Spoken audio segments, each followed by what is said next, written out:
Hello, everyone. My name is Brian Murphy. I work as the site director at Pope's Tavern, and we're going to talk a little bit about Pope's Tavern Archaeology Club, what it is, what you can expect, who is going to be involved, and just to give a background on what the club is, we're going to talk about some of the archaeological investigations that have gone on there in the past.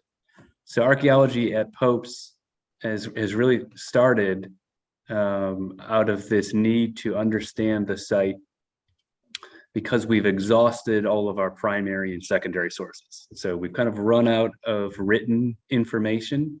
And so we're looking at archaeology as a way of helping us to address a few key questions that we still have about Pope's Tavern, which is mainly how long have people been at Pope's Tavern? How long have different activities been going on at the site? What types of activities have happened at Pope's Tavern? And specifically, we also want to know more about the Civil War history. So we know that people were there during the Civil War. We know that it was a Civil War hospital. We have a few artifacts related to that period. We feel like there is more that may be in and around the site that we don't have access to yet. Part of this has come up because walking through the yard, we have found many different artifacts that have kind of worked their way to the surface. And so we've started collecting those and identifying the locations that they are coming from. But in 2020, we received a grant from the Alabama Historical Commission to do some archaeological work at the site.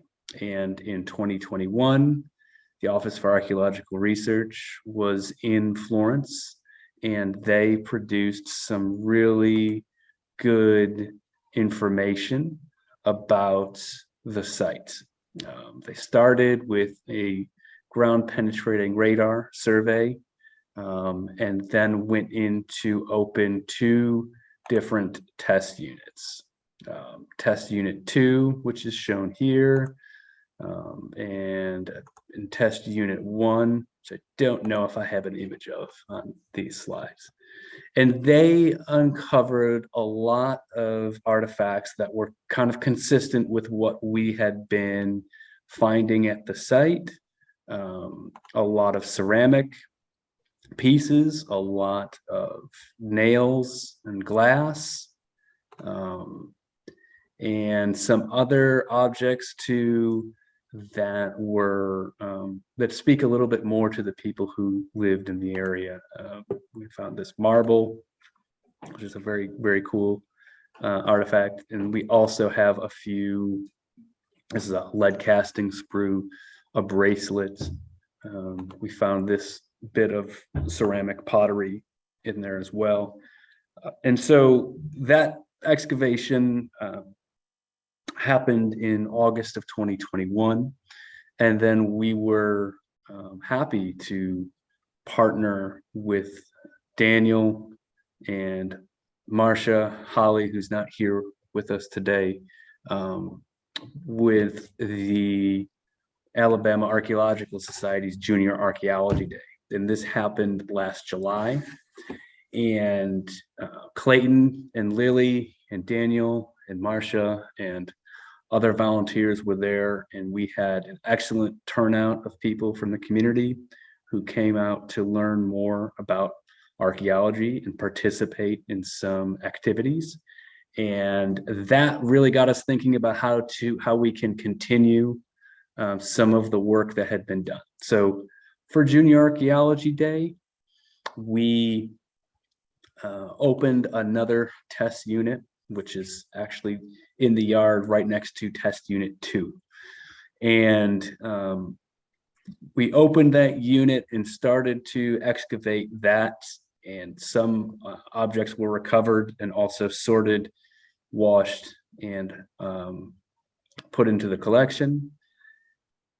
The Pope's Tavern Archaeology Club then is going to kind of continue to excavate that test unit.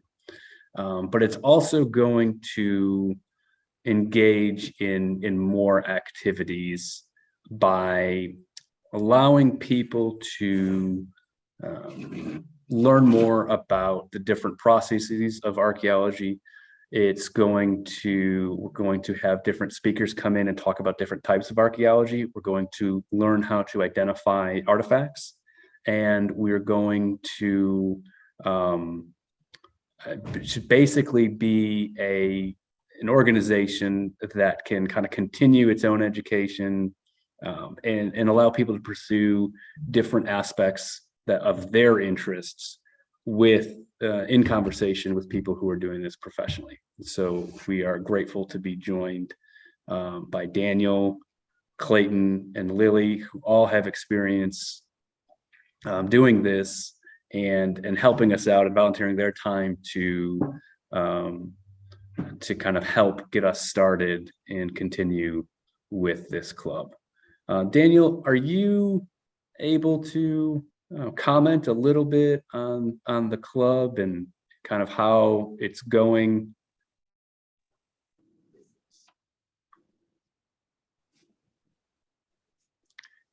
All right, maybe I'll come back to you in a little bit. I think there's a connection issue with that. But I want to kind of talk about some of the things that are going to happen with the club. We're going to have an orientation on the 20th of October, and that's basically where we're going to meet everyone who is signed up, and we're going to talk about what our schedule is going to be like. And basically what we're going to try to do is do one weekend a month. We're going to try to set aside for field work. And that field work is going to look like the continued excavation of test unit 3.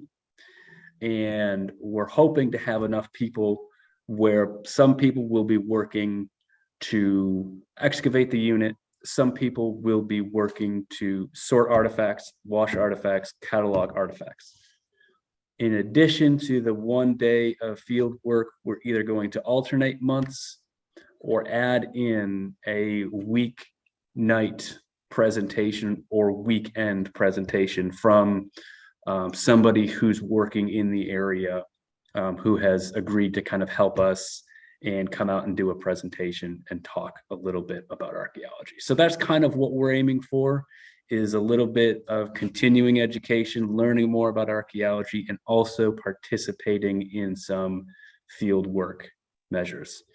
Part of the field work will be, as I said, excavating this unit. We had talked about learning how to measure off the site, and so we can get a really good grid work frame at the site so that we can kind of relate everything back to where it's been found. And we will come up with different field work activities as the weather permits.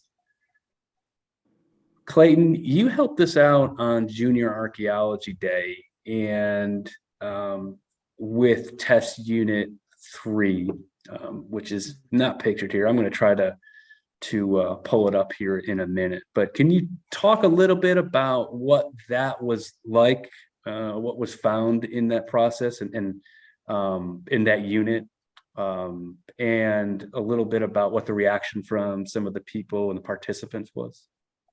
Sure. So, so first of all, the Junior Archaeology Day, the purpose of that was just to get kids and also parents really to understand sort of the basics of archaeology. Sort of something we've already really talked about. And in doing so, we had lots of kids come by to try their hand at excavating, sort of understanding how that process works in the field when you're digging per se. And so some of the stuff that we found in that test unit, lots of it, first of all, was lots of different kinds of glass. So clear glass, you find some of that violet glass, which is of course consistent with artifacts from all throughout the 19th century. Secondly, lots of brick fragments, and with some of those, we found portions of them that were either painted or had some sort of pigment, or more likely some kind of whitewash on parts of them. So that could be an exterior wall. It could be some sort of brick that's been somehow painted, whitewashed, whatever. Some metal artifacts, things like nails. At least one artifact that we thought might have been some sort of hinge, or some random piece of metal that you might find. And there were several artifacts like that that were small metal implements, small metal artifacts. Lots of pottery, lots of whiteware, especially lots of the blue and white pottery that you've seen pictures of before. That was really ubiquitous.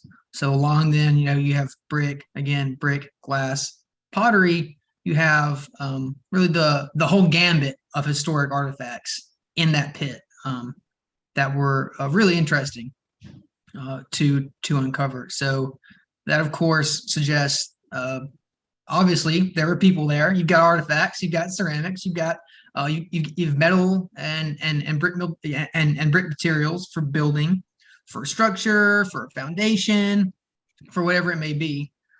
So that just really reinforces the idea that more research, more study, more probing, should be done in that general area, because we already know now, of course, that there was for a fact some sort of habitation, some sort of activity there.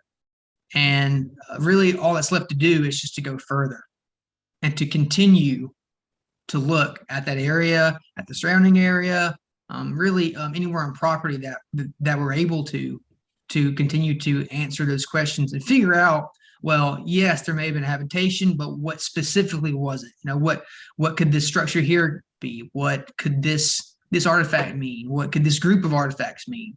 And to really piece together that puzzle that we're all asking, we're all trying to. Hey, thank you very much, Clayton.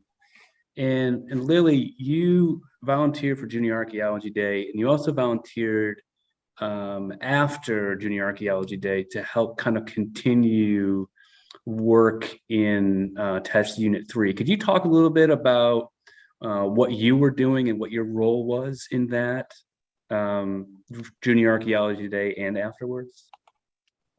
So one of the things that we found is, earlier, like you said, a lot of ceramics. These are not just undecorated clay ceramics. A lot of them were glazed and colored ceramics. We found some shocking pieces, quite honestly, because for that time period, one of the most common pieces was blue and white pottery, regardless of what kind of design. But we actually of purple pottery, and we also found lime green glazed ceramics as well, which is very interesting, particularly because it was towards the top of the dirt, which could lead us to believe on one hand that it's relatively young, but on the other hand, it definitely could be a historic artifact that just takes more analysis to find. And it's really just those questions that we're interested in. The site itself is built along an old military road and, is just but a mile or so from a prehistoric earth mound. So the fact that we have this site available to us with what we know is going to be preserved ground in order to conduct proper archaeology, I think we're going to be able to get some good stuff out of the dirt. Great. So putting all this stuff together, finding all the different artifacts that have been found, how do we, they're going to put this to you, Lilly and Clayton, how do we take all those artifacts and kind of make meaning of this site in a community context?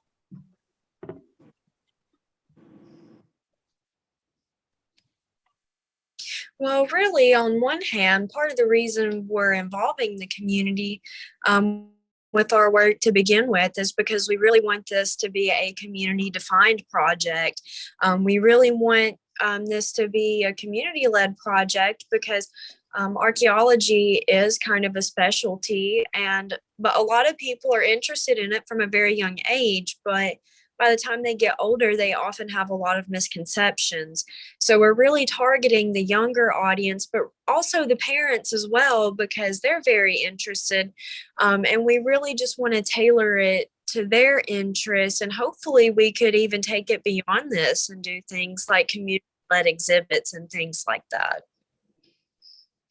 I really love that idea, and I'm glad that you brought that up, because I think that the more that we're engaging with the community in this spot, and we're engaging with the history that's really right underfoot, I think the more we're bringing awareness to the past of this place, and also being in conversation with people who are doing this at other sites and bringing their expertise in it. And I think that makes it a much broader project and scope of the project. So I think that's an excellent answer, and thank you for bringing that to the table. Clayton, what do you think? We've got all of these artifacts that are kind of coming in. At what point do we kind of spread them all out, look at them, and kind of come up with some theories about what was happening and when it was happening and how it was happening? Well, so I guess to answer that, you'd really have to look at, you know, the types of artifacts that you're finding, and the overall distribution. So sort of what is appearing alongside what, how many of that thing are appearing alongside how many of this other thing, and then relate that back to the location, and then look at the big picture and say, okay, well, you got these different you have these different distribution sets found in different locations in this unit or in different units, and then kind of compare those and start looking at the historical documents, and then maybe you can start to make a connection, or you can start to make a reasonable guess or an estimate of what you're seeing or what you could be seeing. And I think at that point is when you really have something nailed down, is when you can start making those comparisons between what you found, what could be there, and really, you know, and then you start seeing what the evidence might lead to. Thank you. Thank you. Daniel, are you able to talk a little bit about expectations, what the club is going to look like, what the club is going to do? We talked a little bit about how we'd ideally like to have one day a month set aside to field work, and we'd like to have one either weekend or weeknight where we can have a speaker or a presentation, an archaeologist, a historian, somebody coming in and talking about different aspects of archaeology, different types of archaeology.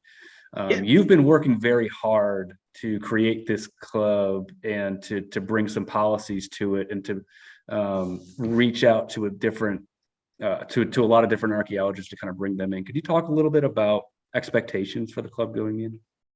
So I can't speak for everyone's expectations. My expectations is that we not only create an educational environment, but we've worked really hard in constructing our policies and procedures to create a very safe environment also, so that when people show up to our club events, they not only feel inspired more to learn more about archaeology, but they feel comfortable and safe while they're doing it. That's an excellent answer. And I know that you've put a lot of thought into sort of policies and procedures, and kind of what we're not doing is training people to kind of go out and do this kind of without permission from different landowners or different entities. We're really kind of stressing the community aspect of this. And this is the effort is really a community effort of people kind of coming together and seeing the potential for archaeology to really help the understanding of the past at this site, but also in the community. And I think that's an important part of archaeology. It's not just people digging out in the dirt and finding things. There are a lot of frameworks, policies, procedures that go into place before anything is ever put into the ground. Yeah, absolutely. Since we are in a downtown, like urban, suburban area like Florence, we've had to get numerous permissions. We've had to graciously ask for people for their blessing for us to just excavate a little bit here and there. But now that we have an actual structured organization, we can put in an actual effort to really get our hands dirty and really uncover something probably and hopefully unique at Pope's Tavern. Great. So kind of wrapping up, we're going to have the orientation on the 20th. We've got spots left as of now for people to sign up if you're interested. This is for this is primarily for older students, although if younger students want to be involved, we asked that participants under 12 be accompanied by an adult during the meetings and activities. We want this club to be fun. We want it to be engaging. We want people to be able to find their interests and pursue their interests in a community of like-minded people. And I think just getting people who kind of share the same vision and interests together is going to be a huge benefit kind of for everyone. So expectations or what you'd like to see from the club, Clayton or Lilly?